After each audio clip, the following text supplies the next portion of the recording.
नमस्कार, मी भगवान वानखेडे. आपण पाहताय पंढरपुरातील सर्वात पहिले YouTube news channel Pandharpur live. सध्या पंढरपूर मधील चंद्रभागेच्या पात्राची अतिशय विदारक अशी अवस्था आहे. ज्या चंद्रभागेला साधू संतांनी माझी बहीण म्हणून ज्या चंद्रभागेचा उल्लेख केलेला आहे, त्या चंद्रभागेच्या पात्रामध्ये आळ्या किडे अतिशय अशा सर्व पसरलेले आहेत आणि प्रचंड घाणीचं साम्राज्य आहे.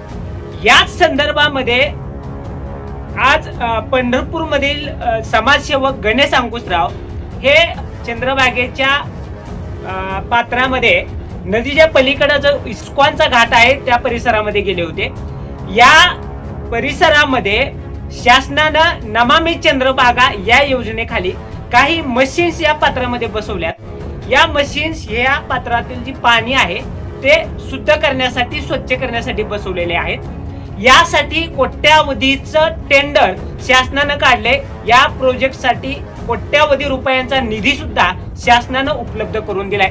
परंतु गणेश अंकुशराव यांनी या ठिकाणी जाऊन या मशीनची पाहणी केल्यानंतर या मशीन्स त्यांना बंद अवस्थेत आढळल्याचा गंभीर आरोप केलाय.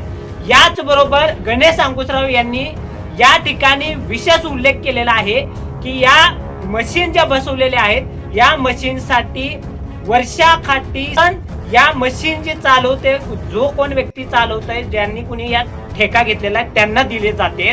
मग हे पैसे कुणाच्या घशात जातात असा प्रश्नही आणि खडा सवाल गणेश अंकुशराव यांनी उपस्थित केलाय. अगोदर तुम्ही गणेश अंकुशराव यांनी नेमके कशा पद्धतीने गंभीर आरोप केले ते जाणून घ्या. नमस्कार, मी गणेश अंकुशराव, सामाजिक कार्यकर्ता. आता महाराष्ट्राची दक्षिण काशी पंढरपूर ही चंद्रभागा आहे. आता आपण इस्कॉन घाटावर आहोत आणि महागाची तुम्ही बघताय ह्या सेबर टेक्नॉलॉजी जपानच्या मशनी आहेत असं समजतं. त्या 3-4 मशनी ह्या चंद्रभागेच्या पात्रामध्ये आहेत. चंद्रभागेचं पाणी शुद्ध करण्यासाठी ह्या मशनी फॉरेनवरून आणल्यात असं आम्हाला समजतंय. पण ह्या मशनीमुळं चंद्रभागा पूर्ण दूषित झालेली आहे. या मशीनी सध्या धूळ खात पडून आहेत.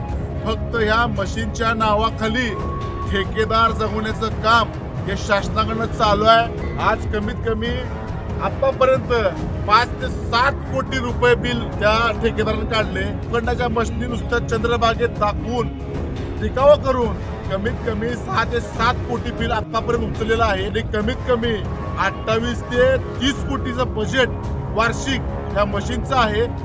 फक्त ठेकेदार, मंत्री, आमदार, खासदार जगवण्यासाठी ही मशीन आहे असा माझा आरोप आहे.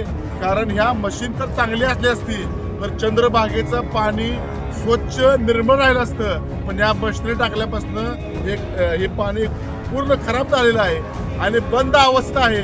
फक्त एखादा मोठा अधिकारी, मंत्री यायचं म्हणलं तर ह्या मशिनी चालू केल्या जातात आणि अधिकारी गेला की ह्या मशिनी बंद पडतात.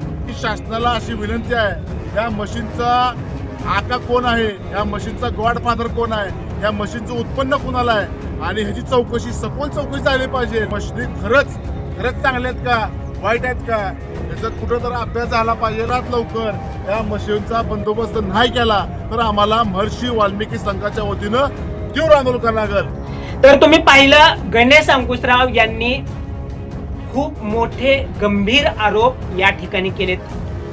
देवाच्या नावाखाली नेमका हा पैसा कोण आपल्या घशात घालून घेतय, कोण नेमकं कुणाचं उखळ पांढरं करून घेतय असा सवाल मात्र आता या ठिकाणी निश्चितच उपस्थित झाल्याशिवाय राहत नाही. आणि निश्चितच जर या माग असं काही गणेश अंकुशराव यांनी आरोप केल्याप्रमाणे असं काही असेल तर हे निश्चितच खूप मोठं पाप आहे आणि या पापाचे वाटेकरी कोण कोण आहेत याची सखोल चौकशी होणं अभिप्रेत आहे. पंढरपूर लाईव्ह साठी भगवान वानखेडे, पंढरपूर.